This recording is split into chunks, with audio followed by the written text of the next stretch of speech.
মুকেশ আম্বানি বাড়ি এটা নির্ভর করছে যে জমির উপরে। এখন আধুনিক যুগ, টেকনোলজির যুগ, মানুষের চোখে ধুলো দিয়ে বক্তব্য দেওয়ার যুগ শেষ হয়ে গেছে। আমি যতগুলো কথা বলছি আপনি মানে 1 সেকেন্ডে তথ্য যাচাই করতে পারবেন কি পারবেন না? জি। আগে তো মানুষ গুগল পেয়েছিল, ভাবছিল বাপরে বাপ কি না জানি পেয়ে গেছি, মানে গুগলে যা সার্চ করি তাই পেয়ে যাই। আমি এই জন্য ওই 2017 থেকে 2024 পর্যন্ত গুগলে বলে বলতাম গুগল হাফেজাহুল্লাহ, মানে আল্লাহ থেকে হেফাজত করে। তো এরপরে 25-এর শুরু থেকে শুরু হয়ে গেছে চ্যাট জিপিটি, আছে না? এআই একটা পুরো সফটওয়্যার, মানে এমন কোনো কাজ নেই যদি এটাকে করা সম্ভব নয়। শুধু মেসেজের মাধ্যমে সমস্ত কিছু করা যায়। চ্যাট জিপিটিকে প্রশ্ন করেন, আপনাকে অ্যান্সার করে দেবে। হ্যাঁ, আম্বানির যে বাড়িটা আছে এটা মুসলমানের অকাপ সম্পত্তির ওপরেই আছে। এবং চিন্তা করেন তো, এই ভারতবর্ষের রেলের যত জমি আছে, মানে যে ট্রেন রেল চলছে তার সিংহভাগ জমি এটা মুসলমানদের। সমস্ত সম্পত্তি যেমন মুসলমানরা যদি আন্তর্জাতিক কোর্টে যদি মামলা করে যদি মালিক হয়ে যায়, ভারতবর্ষের মুসলমান কেউ আর ফকিরের বাচ্চা থাকবে না, এক একটা আম্বানি হয়ে যাবে। এখন বলেন এই জিনিসটাকে তারা কিভাবে সহ্য করবে? কারণ অর্থের দিক থেকে মুসলমানরা সচল যদি হয়ে যায়, ভারতবর্ষে আবার রাজত্ব করতে পারে কি পারে না? কথা বলেন। এমন এক জায়গাতে তারা হাত দিতে চেয়েছে, যদি এটা পাস করে যদি কনফার্ম হয়ে যায়, রাতারাতি ওরা ভারতবর্ষের মুসলমানদেরকে একদম ফকিরের চাইতে নিম্ন লেভেলে করে দিতে পারে। চতুর্দিক থেকে চক্রান্ত চলছে না? প্রথম, অর্থনীতি মুসলিমদের ধসিয়ে দাও। 2, মুসলমানকে ভোটার করার জন্য এনআরসি আছে না নাই? এনআরসি যে 71 জমি দলিল দেখাও, এখন কতজন দেখাতে পারবে? লিগ্যাল ভাবে অনেকে দেখাতে পারবে না। যদি 71 জমি দলিল না পান, তাহলে আপনি ইন্ডিয়াতে থাকবেন, ডিটেনশন ক্যাম্পে থাকবেন, তবে ভোট অধিকার আপনার থাকবে না। আর একটা নাগরিকের যদি ভোট অধিকার নাই থাকে, লাভ কার হবে? আপনি তো ভাবছেন অন্য দিকে যে যা হবে ভোট দেবো না, তো কি হয়েছে, এমনি তো দিই না। ভাই, সমস্যা এই জায়গাতে নয়। ভারতবর্ষের মুসলমানরা প্রায় 30%, এখন ভোট অধিকার আছে বলেই এখন কম বেশি একটু হলেও, মানে গণতন্ত্র ডেমোক্রেসি দিয়ে হলেও তারা ভয় পায় কি পায় না? কথা বলেন। এখন পশ্চিম বাংলায় ধরে 33% মুসলমান ভোট দিচ্ছে বলে কি একজন ক্ষমতায় আছে, এই যে চুজুর একটা ভয় আছে না নাই? আছে। এখন যদি পশ্চিম বাংলা যদি 15% মুসলমানের ভোট অধিকার যদি কেড়ে নেয়, এনআরসির এটা দিয়ে যদি 15% মুসলমানের ভোট অধিকার কেড়ে নেয়, তাহলে কত পার্সেন্ট মুসলমান ভোট দিবে? 15%। আর 85% তারা। এখন বলেন তো, পশ্চিম বাংলায় মুসলমানদের তখন আর কোনো শক্তি থাকবে না? কারণ গোটা ভারতবর্ষের 30% মুসলমান মাথা ব্যথা যদি ভোট অধিকার কেড়ে নেয়, তাহলে কখনো মুসলমানরা ক্ষমতায় আসতে পারবে না।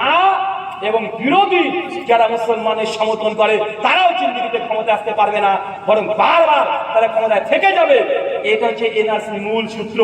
আপনি ভাবছেন যে আমার কোনো ভোটের অধিকার দিবে না, আরে ভোট অধিকার না দেওয়া মানে তাদের ক্ষমতাকে স্থায়ী করে নেওয়া। কথা বুঝতে পারলেন না মনে হয়? আল্লাহ সুবহানাহু ওয়া তাআলা আপনাদেরকে কথা বলে তৌফিক দান করেছেন, বলি আমিন। সম্মানিত সুধী, আমি মনে করি আমাদের ভুলটা হয়েছে 1947 মনে পড়বে না? ধর্মের কথা অনেক শুনেছেন, একটু আমাদের ভারতের মুসলমানের ইতিহাসটা একটু শুনে নেন। 47 যখন দেশ ভাগ হয়, ভারতকে ভাগ করে দেয়, পূর্ব পাকিস্তান তখন নাম। আজকে যেটা বাংলাদেশ দেখছেন, এই বাংলাদেশের সঙ্গে পাকিস্তান একসঙ্গে ছিল। কি ছিল? একসঙ্গে। 47-এ তার শেষে মুসলমান যখন ব্রিটিশ থেকে তাড়িয়ে দিল, তখন নেহেরু পরিবার, মোহাম্মদ আলী জিন্না, মহাত্মা গান্ধী, এদের একটা মিটিং হয়, লম্বা মিটিং। বাংলাদেশের হোসেন আহমেদ শাহরদি, বাঙালির অনেক নেতা নেত্রী ছিল, আর আমাদের পশ্চিম বাংলাতেও অনেকে ছিল। কি হয়েছিল জানেন? ছোট্ট করে বলে দিই, আপনার মনে থাকবে, আপনার উপকারে দেবে। যখন হিন্দু নেতারা দেখছেন যে না, মুসলমানরা সংখ্যাটা দিন দিন বাড়ছে, আর যেহেতু এই ক্ষমতা মুসলমানরাই রাজত্ব ছিল 800 বছর, আজকে যদি ব্রিটিশদেরকে তাড়িয়ে দেওয়ার পরেও যদি হিন্দু মুসলমান যদি ভারতবর্ষে একত্রিত ভাবে থাকি, তাহলে 5 থেকে 10 বছর পর আবারও ভারতের ক্ষমতায় যারা চলে আসবে তারা মুসলমান নাই। কারা আসবে? কথা বলেন। মুসলমান নাই। তাই সেই সময় তারা পরিকল্পনা করলো যে না, মুসলমানদেরকে গোটা ভারতের ক্ষমতা এইভাবে দেওয়া যাবে না, এবং তাদের কাছে প্রস্তাব পেশ করো। সেই সময়কার কংগ্রেস তারা প্রস্তাবও পেশ করেছিল যে মুসলমানদের জন্য একটা আলাদা রাষ্ট্র দিয়ে দাও। কি দিয়ে দাও? আলাদা একটা রাষ্ট্র দিয়ে দাও, যেখানে মুসলমানদের সংখ্যা গরিষ্ঠ, ওইখানে মুসলমানরা রাজত্ব করবে, তারাই নেতা মন্ত্রী হবে, দেশটাকে আলাদা করে দাও। এখন দেখেন, চিন্তা করে দেখেন, সেই সময় 47-এ এত বড় ভারতবর্ষ, গোটাটাই ছিল ভারতবর্ষে মুসলমানদেরই সম্পত্তি। যুদ্ধের পরে একটা হাতে শুধুমাত্র কি ধরে দিয়েছে? কলম। একটা ললিপপ ধরে দিয়েছে। ললিপপ বোঝেন না?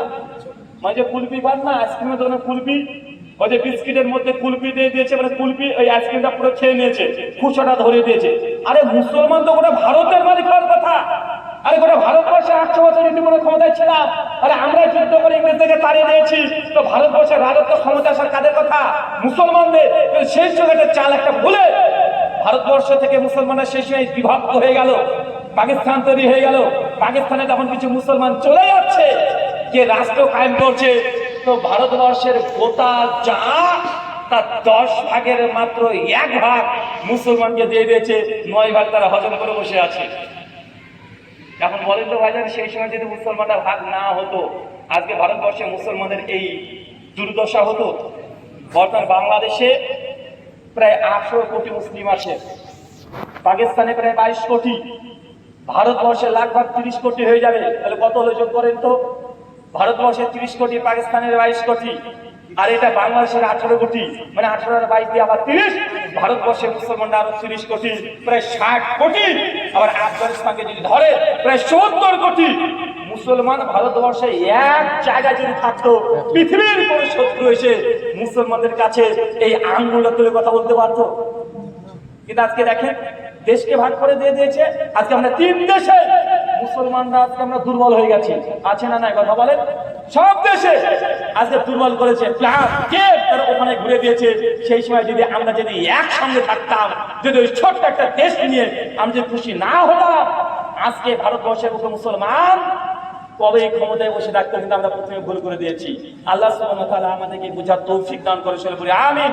সম্মানিত সুধী, এখন আপনার আমার করণীয় কি? এটা তো সমস্যা। এই সমস্যার সমাধান কি জানা দরকার আছে না নাই? এটা তো সমস্যা। আমরা এই সমস্যা আমাদের মানে আমরা আছি, সমাধান কিভাবে হবে? সমাধান আল্লাহ সুবহানাহু ওয়া তাআলা কোরআন মাজিদে জানিয়ে দিয়েছেন। সূরা রাদ সূরা নম্বর 13 আয়াত নম্বর 11 মিডিল অংশ আল্লাহ বলছেন, ইন্নাল্লাহা লা ইউগাইয়িরু মা বিকওমিন হাত্তা ইউগাইয়িরু মা বিআনফুসিহিম। আল্লাহ সেই জাতি ততক্ষণ পরিবর্তন করবে না যতক্ষণ সেই জাতি নিজেরাই নিজেদের পরিবর্তন না করে। বলেন তো সমাধান কি? সমাধান কি বলেন? সমাধান বুঝতে পারেননি? আল্লাহ কোরআনে সমাধান দিয়ে দিয়েছে, ইন্নাল্লাহা লা ইউগাইয়িরু মা বিকওমিন হাত্তা ইউগাইয়িরু মা বিআনফুসিহিম। আল্লাহ সেই জাতি, সেই ব্যক্তি ততক্ষণ পরিবর্তন করেন না যতক্ষণ সেই ব্যক্তি নিজেকে পরিবর্তন না করবে, আল্লাহ ততক্ষণ পরিবর্তন করবেন না। মানে আমাদেরকে নির্যাতিত আমরা হচ্ছে ইসলামের কারণে। যদি আমাদেরকে বাঁচাতে পারে একটাই অস্ত্র, সেটার নাম ইসলাম। গোটা বিশ্ব জগতের যুদ্ধ হয় 2 ভাবে। কয় ভাবে? একটা হচ্ছে অস্ত্র দিয়ে, আর একটা হচ্ছে বুদ্ধি দিয়ে। কি দিয়ে? একটাকে বলা হয় অস্ত্র, যেটা সামরিক লড়াই, যুদ্ধ, আর একটা হচ্ছে ইন্টেলেকচুয়াল ওয়্যার, বুদ্ধিভিত্তিক লড়াই। গোটা বিশ্বের মানুষ এটা বুঝে নিয়েছে অলরেডি, যে মুসলিমরা যে এমন এক জাতি যাদেরকে অস্ত্র দিয়ে দমন সম্ভব নয়। কারণ মুসলিম জাতি আজকে এত দূরে এসেছে যুদ্ধ লড়াই করে, যুগে যুগে মুসলিম জাতিকে এখানে এসে পৌঁছাতে হয়েছে, লড়াই করে এত দূর আসতে হয়েছে। ইসলামকে, মুসলিমকে কোনো যুগে কেউ সহ্য করেনি, লড়াই করে আজকে এত দূর আসতে হয়েছে। একজন ইহুদি পণ্ডিত একটা বই লিখেছে, বইটার নাম দ্য জিউস উইজডম। এই বইটা 2 খণ্ডে প্রায় 1500 পৃষ্ঠা। লেখক কিন্তু ইহুদি। কোন ধর্মের? ইহুদি। ইহুদিরা মুসলমানের বন্ধু না শত্রু? শত্রু না? কিন্তু ইহুদিরা দেখবে সরাসরি অস্ত্র লড়াই করতে চায় না, তারা বুদ্ধিভিত্তিক লড়াই করে। কি করে? বুদ্ধিভিত্তিক লড়াই করে। গোটা বিশ্ব জগতে ইহুদি আছে মাত্র 1.5 কোটি। কত কোটি? মাত্র 1.5 কোটি। মুসলমান আছে কত কোটি? 180 কোটি। কিন্তু দীর্ঘ 2 বছর ধরে ফিলিস্তিনে মুসলিমদের উপর নির্যাতন কারা করছে? ইহুদিরা। ওরা বিশ্ব জগৎকে কন্ট্রোল করছে কারা? ক্ষমতা দিয়ে ইহুদিরা। কেন? তারা বুদ্ধিভিত্তিক লড়াই বেশি পছন্দ করে। 2 বছর ধরে শুধুমাত্র তারা অস্ত্রদের লড়াই করছে। এরও কারণ আছে, সেই ইতিহাসে, ফিলিস্তিন ইতিহাসে আমি গেলাম না। যে ভারতবর্ষের কথা বলতে গিয়ে আপনাকে বলছি যে মানুষ অস্ত্রের লড়াই চাইতে বুদ্ধিভিত্তিক লড়াই অনেক বেশি ফলপ্রসূ হয়। কোনটা? অস্ত্র দিয়ে লড়াই করলে কি হয়? 2 দেশেরই ক্ষতি হয়। যে ভারতের সঙ্গে কয়েকদিন আগে পাকিস্তানের লড়াই হয়েছে না? পাকিস্তান বলছে যে ভারতের 5 খান রাফাল আমরা শেষ করে দিয়েছি। ভারত বলছে আমরা তার 10 খান মেরে দিয়েছি।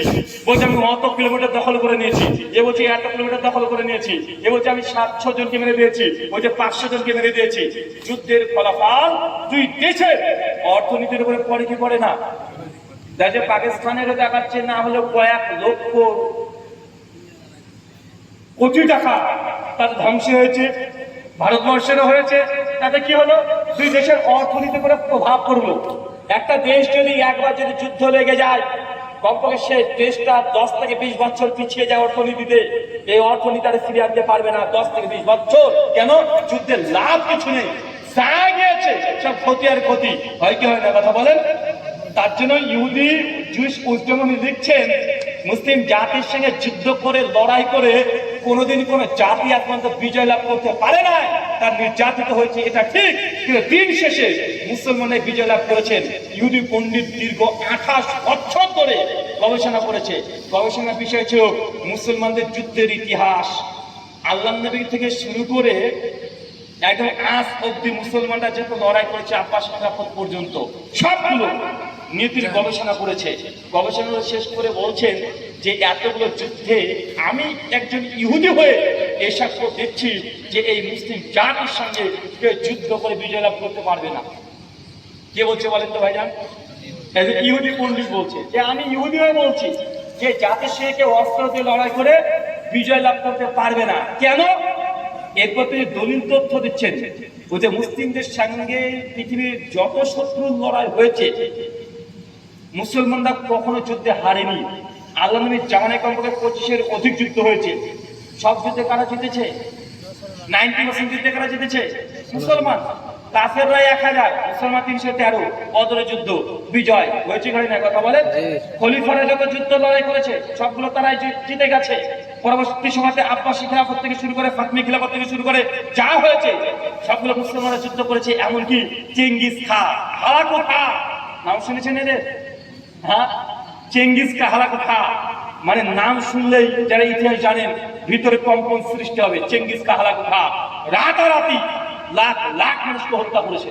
রাতারাতি ওরা বাগদাদকে তারা রাতারাতি ধ্বংস করে দিয়েছে। যদি মনে করেন এগুলো সব ভুয়া ইতিহাস, এখন তো ইউটিউবের যুগ, বাংলা থেকে ইউটিউবে লিখেন চেঙ্গিস খাঁ, হালাকু খাঁ, অনেক ভিডিও ডকুমেন্টারি পেয়ে যাবেন। দেখবেন তারা কত বর্বর জাতি ছিল। পৃথিবীর কোন মানুষ তার সঙ্গে লড়াই করে তারা পারেনি।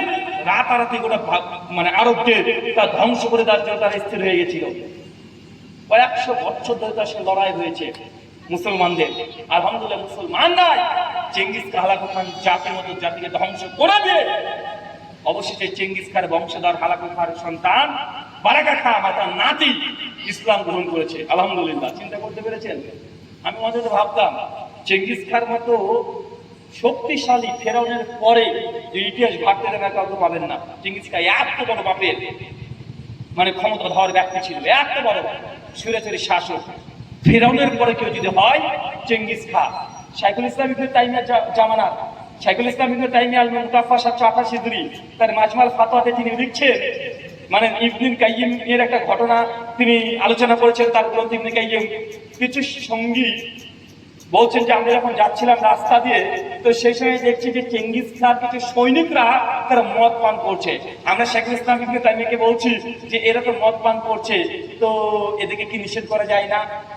ইবনে তাইমিয়ার মতো জগৎ বিখ্যাত ব্যক্তি তিনি জবাব দিয়ে বলছে যে মদ খাচ্ছে খেতে দাও। যতক্ষণ তারা মদের মাতাল অবস্থায় আছে ততক্ষণ মুসলমানদের রক্ত ঝরছে না। যখন তারা মদের নেশা কেড়ে যাবে আবার তারা উঠে মুসলমানকে হত্যা করতে শুরু করে দেবে। মদ খাচ্ছে খেতে দাও। আল বিদায় ওয়ান নিহায়া উঠে দেখেন চেঙ্গিস খানের পুরো জীবনী স্টোরি, সেই সময় বাগদাদের ইতিহাসকে রচনা করা হয়েছে, রক্ত আর রক্তের ইতিহাস। তারপরেও মুসলমানরা বিজয় লাভ করেছে কি করে না করেছে। তার জন্য ইহুদি পণ্ডিত বলছে এই জাতির সঙ্গে কেউ যুদ্ধে করে বিজয় লাভ করতে পারবে না। কারণ দিয়েছে দুইটা। কয়টা? একজন ইহুদি কারণ দিয়েছে কয়টা? দুইটা। তাহলে প্রথম কারণ তিনি উল্লেখ করেছে যে এই মুসলিম জাতির মধ্যে যে সফটওয়্যার পড়ানো হয়েছে আছে সেটা হচ্ছে এই জাতি কখনো মৃত্যুকে ভয় করে না। কি করে না? কি করে না বলেন? মৃত্যুকে ভয় করে না। বলছে এই জাতি মরতে ভালোবাসে, তারা মৃত্যুকে কামনা করে। যে মুসলমান মরতে ভয় তো তুর্কি বা মৃত্যু বরণ করতে চায়, কারণ জানে আমি মৃত্যুবরণ করলে শহীদ হয়ে যাবো। সে জাতি মরণকে ভয় পায় না। ওই জাতিকে কি দিয়ে ভয় করাবে? কি দিয়ে ভয় দেখাবে? একজন আর্মি দেশের জন্য লড়াই করছে কেন? কারণ লড়াই করছে একটা মেডেল পেতে পারে, এরকম একটা আশা থাকতে পারে। আমি সবার কথা বলছি না, একটা লৌকিকতা ভিতরে থাকতে পারে। পারে কি পারে না? সে মিলিটারি ফোর্সে চাকরি করছে, অর্থের তাগিদে হতে পারে। পরিবার চলতো না, কি করবো, কিছু একটা করতে তো হবে, যাই মিলিটারিতে ভর্তি হয়ে যায়। এখানে একটা লালসা আছে। কিন্তু মুসলমান সে যুদ্ধে যায়, লড়াই করতে যায়, তার দুনিয়া কোনো ফায়দা থাকে না। এ তো মৃত্যুবরণ করার জন্য ছুটে যাচ্ছে। হানজালা রাদিয়াল্লাহু আনহা, সেই মুসলিম 803 নম্বর হাদিস, বাসরের রাতে আছে। বাইরে থেকে সাহাবী বলছে, ইয়া হানজালা, আল্লাহর নবী তোমাকে উহুদের প্রান্তে ডেকেছে। বাসরের রাত ত্যাগ করে দিয়ে হানজালা উন্মুক্ত তরবারি দিয়ে মাঠে চলে যাচ্ছে। বউ থাকলো পড়ে। বাসর রাত একজন পুরুষ মানুষের কাছে এর চাইতে শ্রেষ্ঠ দিন এই পৃথিবীর জমিনার হতে পারে না, যে জাতি স্ত্রীকে ত্যাগ করে দিয়ে, গরম মুহূর্তকে ত্যাগ করে দিয়ে রক্তের পেয়ালা পান করতে চলে যায়। এই জাতিকে কি দিয়ে ভয় দেখাবে? আল্লাহ নবী এই জন্য বলছেন, সুনান আবু দাউদ কিতাবুল ফিতান হাদিস 4299, সাওবান রাদিয়াল্লাহু আনহু হাদিস বর্ণনা করে বলছেন যে আল্লাহ নবী বলছেন, অচিরেই আমার উম্মতের উপরে পৃথিবীর যতগুলো বেধর্মীর আছে সবাই এক ঝাঁপ লাফিয়ে পড়বে।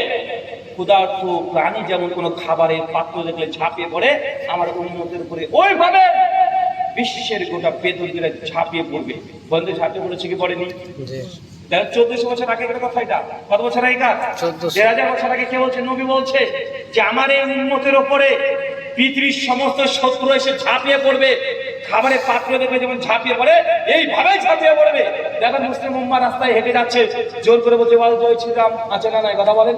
সব জায়গায় নির্যাতন, নিষ্পেষিত লাল ছিল মুসলমান। 1400 বছর আগে বলছে। সাহাবীরা অবাক, সাহাবীরা বলছে, ইয়া রাসূলুল্লাহ, আমাদের উপরে অন্যায় অত্যাচার হবে, সেই সময় কি আমরা সংখ্যায় কম থাকবো নবী? ওনারা ভাবছেন সংখ্যা আমরা কম হয়ে যাবো, কাফেররা বেশি হবে, তো আমাদেরকে মারবে। আল্লাহ বলছে, না, মোটেই সেই সময় উম্মত কম হবে না। সেই সময় উম্মত হবে লক্ষ লক্ষ কোটি কোটি অগণিত, জায়গায় গুণে শেষ করা যাবে না। বলতে আজকে উম্মতকে গুণে শেষ করা যায় কোথায়? আল্লাহ নবীর সঙ্গে ছিল মাত্র 313 জন বদরী সাহাবী, মাত্র 313 জন। আজকে সেই নবীর উম্মাহ পুরো বিশ্ব জগতে 180 কোটি। চিন্তা করা যায়? 313 জন। আজকে তার চেয়ে বেশি বসে আছে এখানে, আছে না নাই? কথা বলেন। নবীর সঙ্গে ছিল 313 জন। আল্লাহ নবী 1400 বছর আগে বলছে সেই সময় উম্মত এত পরিমাণের হবে, গুণে শেষ করা যাবে না। দেখেন পুরো বিশ্ব জগতে মুসলমান আছে না নাই? আল্লাহ নবী যে নবী, তার জ্বলন্ত দৃষ্টান্ত একটা হাদিস। আল্লাহ নবী, আমরা এত হব, তারপরে আমাদের পুরো নির্যাতন হবে। কারণ কি? নবীও দুটো কারণ বলেছে। এক, দুনিয়া, আমার উম্মতের সংখ্যায় অনেক হবে, তারা দুনিয়ার প্রেমে আচ্ছন্ন হয়ে থাকবে। দুনিয়ার প্রেম যা করবে মানুষকে দেখানোর উদ্দেশ্যে, যা বুঝবে মানুষকে দেখানোর জন্য। আমরা করি কি করি না? কথা বলে। আজকে আপনি কোনটা মানুষকে দেখানো ছাড়া করতে চান? কোনটা? রাস্তাতে একটা মানুষ অ্যাক্সিডেন্ট হয়েছে, তাকে বাঁচানো তো দূরের কথা, আগে গিয়ে ফেসবুকটাকে অন করে লাইভ করে বলছে, দেখুন দেখুন দেখুন দেখুন, এখনই বহরমপুরগামী বাসের সঙ্গে দমকলগামী বাসের একটা অ্যাক্সিডেন্ট হয়ে মাত্র 22 জন মানুষ আহত হয়েছে, 3 জন নিহত হয়েছে। দেখেন দেখেন দেখেন কিভাবে মাথাতে রক্ত বের হচ্ছে। ব্যাচটা দেখেন, ও ভিডিও করতে ব্যস্ত। আরে ওর দরকার ছিল জোরকে কোন রকম ভাবে হসপিটালাইজ করার জন্য পোশাক টোশাক ছিল হলেও তাকে একটু কপালে বেঁধে দেওয়া, কিন্তু ওটা নয়। কখন দেখাতে ব্যস্ত কিভাবে সে মরবে, ওই ভিডিওটা করে দেখাচ্ছে। দেখেন দেখেন দেখেন, কেন? একটু লোক, একটু লালসা, ফেসবুকে দিব, একটু লাইক বেশি হবে, একটু ফলো বেশি হবে, কমেন্ট বেশি হবে, আছে না? নাই কথা বলেন। আপনি বিয়ে করছেন তবুও লোক দেখানো। মেয়ের বাপ বলছে আরে এমন অনুষ্ঠান করবো এই এলাকাতে একটাও হয়নি, আছে না? নাই কথা বলেন। বাপ মারা গেছে, খানা দেবে, যদিও বেদাত, তারপরে বলছে আরে ওর বাপের 1500 হয়েছে, দাঁড়া আমি 2000 খাওয়াবো, আছে না? নাই কথা বলেন। আপনি বিয়ে করতে যাচ্ছেন বা বিয়ে করবেন, আচ্ছা কে কে বিয়ে করেছেন এটা হাত তোলেন তো দেখি। মাশাআল্লাহ। আচ্ছা যারা বিয়ে করেননি তারা হাত তোলেন। গরিব এই কয়জন হাত নামান। এত কষ্ট, সবকিছু যদি লৌকিকতা, এটা আপনি নিজে বুঝতে পারবেন। একটা মেয়ে কোরআনের হাফেজা, ওরা কোরআন মুখস্থ আছে, তার অনর্গল কণ্ঠস্থ আছে। মেয়েটার কাছে বুলবুল মারামে প্রায় 500 হাদিস মুখস্থ করে ফেলেছে অলরেডি। মেয়েটার বিয়ে বাবা যোগ্য। তুমি যুবক, তুমি বিয়ে করতে ইচ্ছুক, তুমি চলে গেছো শুনেছো। মেয়েটার অনেক গুণ, যে মেয়েটার তাহাজ্জুদ নামাজও পড়ে, মেয়েটার বয়স 21, কোরআনের হাফেজা, আরবি গ্রামার ভালো জানে, সব কিছু জানা আছে। এখন বিয়ের উদ্দেশ্যে তুমি তাকে দেখতে গিয়েছো, যখন একাকী ঘরে যখন তাকে দেখেছো, দেখার পরে তুমি বেরিয়ে চলে আসতো। মেয়ের বাবা বলছে বাবা কি হলো, দিনক্ষণকে ঠিক করবো। আপনি সঙ্গে বাপকে বলছেন আব্বা বলো আমরা ফোনে পরে জানিয়ে দেবো, আছেন না? কথা বলে। এখন এই যে জানিয়ে দেবো বলেছে, আর জানায় না কেন? মেয়েটা যতই গুণবতী হোক, কিন্তু মেয়েটাকে ছেলেটা দেখে তাকে দেখে পছন্দ হয়নি। হয়তো মেয়েটার চামড়া কিছু কালো, আছে না? নাই কথা বলেন, আছে না? নাই আছে। তোমার ধার্মিকতা গেল, তোমার তাহাজ্জুদ গেল, কোরআন মুখস্থ গিয়েছে, তোমার সৌন্দর্যের মধ্যে একটু দুর্বলতা আছে, তুমি তাকে ইগনোর করে দিয়েছো, জাস্ট ইগনোর করে দিয়েছো। তুমি তাকে বিয়ে করছো না কেন? কারণ তুমি ভাবছো যে এমন একটা মেয়েকে বিয়ে করবো, যখন মোটরসাইকেলের পিছনে ঈদের দিন নিয়ে বের হবো, মানুষ দেখে বলবে দেখেছিস পেয়েছে একটা, মানে বিয়ে করবে এটা মানুষকে দেখানোর জন্য, আছে না? নাই কথা বলে। যা করবে সবকিছু মানুষের লৌকিকতা। আল্লাহ নবী এটাই বলছে, যার উন্মত্ত সংখ্যা থাকবে অনেক, দুনিয়া আমার উম্মত দুনিয়ার প্রেমে হাবুডুবু খাবে, যা করবে দুনিয়ার জন্য। এখন বলেন তো উম্মত কোনটা দুনিয়াবিহীন করে? শুধু মানুষকে দেখানো ছাড়া। এটা কুরবানি হয়েছে, কেন কুরবানি দিয়েছে? এটা বুকে হাত দিয়ে বলেন তো। আপনি ভাবছেন যে কুরবানি কেন দিয়েছি, মানে আরে প্রত্যেক বছর দিয়ে দেবো না, মানে তাই এবারও দিয়েছি। বলেন কুরবানি হয়েছে না গিয়েছে? হ্যাঁ, কুরবানি কেন দিয়েছে? আরে দেবো না মানে আমার অনেক বড় মুশকিল, মানুষ কি বলবে, এই জন্য কুরবানি দিয়েছে। আমার বলে কুরবানি হয়েছে। আরে কুরবানি কেন দিয়েছে? আরে ভেবেছিলাম যে চাকরি পেলে পরের বছর কুরবানি দেবো, এই জন্য দিয়েছি। মানে চাকরি পাবো বলে কুরবানি নিয়াত করেছে, আছে না? নাই কথা বলেন। কুরবানি ছাগলটা কিনেছেন, বারবার ছাগলটা কিনে রাস্তার এদিক ওদিক যাচ্ছেন কেন? মানুষ বলবে আরে তোর ছাগলটা তো হেভি রে, না হলে 40 কেজি ওজন হবে, বিশাল ব্যাপার। মানে বারবার কানে যেন শুনতে ইচ্ছে হয়, এই কথাগুলো শুনবেন আপনি, ভালো লাগবে, এই জন্য বারবার কুরবানিটা নিয়ে ঘুরে বেড়াচ্ছেন, আছে না? নাই কথা বলেন। মানে কুরবানি করবেন, তারপরেও মাংসটা কালকে আপনি কেটেছেন, আসলে মাংস তুললেন না তুমি, মানে আপনার এখানে ভিতরটা মানে পুড়ছে। কুরবানিটা কিনলাম 4 মণ হবে, গরুটা কিনেছি 40,000 টাকা দাম। এখন জবাই করে যতক্ষণ দাড়িতে তুলতে না পারছেন, তোর ভেতরটা যেমন কেমন কেমন করছে। লাভ হলো তো? 4 মণ বলেছিলাম, বুঝবে তো বুঝবে তো, মানে টেনশনে গরুও শুকিয়েছে, আপনি শুকিয়েছেন, কেমন আছেন? না কথা বলে। মানে আপনার দাড়ি বাটা তুলতেই হবে, এগুলো চিন্তা করছেন কি করছেন না? আল্লাহ নবী এটাই বলছেন যে উম্মাহ নির্যাতিত নিষ্পেষিত হবে, মার খাবে, লাঞ্ছিত বঞ্চিত পদদলিত হবে দুনিয়া। আমার উম্মাহ দুনিয়ার প্রেমে হাবুডুবু খাবে। দেখেন মুসলমান, গোটা বিশ্বের মুসলমান আজকে দুনিয়ার প্রেমে হাবুডুবু খাচ্ছে। দুবাই কোটি কোটি টাকা তারা উপার্জন করছে। কি করেছে? কি করছে আজকে? দুনিয়ার প্রেমে হাবুডুবু খাচ্ছে আজকে তারা। সৌদি কান্ট্রিগুলো, মধ্যপ্রাচ্য, সাবকন্টিনেন্ট, সব জায়গায় রাখে। মুসলিমদের অর্থে টাকা কম তা না, মুসলিমরা টাকা কমাচ্ছে, কথা ভুল। যদি আপনাকে মিডিয়া বারবার এই কথা বলে যে মুসলমানরা যেখানে সংখ্যায় বেশি, সেই জায়গাতে মুসলমানরা অর্থনীতিতে পিছিয়ে আছে, এ কথা বলে না। বলে মুসলমানরা যেখানে সংখ্যায় বেশি, সেই দেশ ধ্বংস হয়, সেই দেশের অর্থনীতি বেশি হয় না, সে দেশের মুসলমানরা গরিব হয়। মুসলমান মানেই গরিব দেখাতে চায়, কিন্তু তা নয়। ওরা বিশ্বের 56-র উপরে মুসলিম কান্ট্রি আছে, সব সবগুলোকে আপনি ঘেটে ঘেটে দেখেন, মুসলিমরা যেখানে সংখ্যায় বেশি সেখানে তাদের টাকার দাম জিডিপি তত বেশি। সৌদি আরবের এক রিয়াল ইন্ডিয়ান প্লেট 25 টাকা। কথা বুঝবেন না মনে হয়? ওখানকার 1000 মানে এখানকার কত? 25,000। বেটা তুমি যে বললে মুসলমানরা যেখানে মুসলমানরা থাকে সেখানে নাকি অর্থনীতি পিছিয়ে, তো সৌদিতে 1 টাকা মানে ইন্ডিয়ান 25 টাকা। মালয়েশিয়া ওখানকার টাকাকে বলা হয় রিঙ্গিত, ওখানকার 1 টাকা মানে ইন্ডিয়ান 23 টাকা। কাতার তাদের 1 টাকা মানে ইন্ডিয়ান 284 টাকা। নেন ঠেলা, ডলারের চেয়ে বেশি। চিন্তা করেছেন? ডলারের চাইতে বেশি। আরে ডলার তো 100 টাকা, মানে আজকে রিপোর্ট দিয়ে ধরা যায়। মানে এই আমেরিকার 1 টাকা মানে ইন্ডিয়ান 100 টাকা। কাতার তাদের 1 টাকা মানে ইন্ডিয়ান 284 টাকা। চিন্তা করতে পেরেছেন? বারবার দেখবেন এই রাজনীতির লোকগুলো আপনাকে চিৎকার করে বলে যে মুসলমান আমরা পশ্চিম বাংলাতে এখন তার সংখ্যা তো 30% হয়ে গেছে। হাম খাতরে মে হে, মুসলমান যদি পশ্চিম বাংলায় বেশি হয়ে যায় তাহলে আমাদেরকে আর বাঁচতে দিবে না, তারা এটাকে পাকিস্তানে বাংলাদেশ বানিয়ে দেবে। চিৎকার মেরে বলছে না?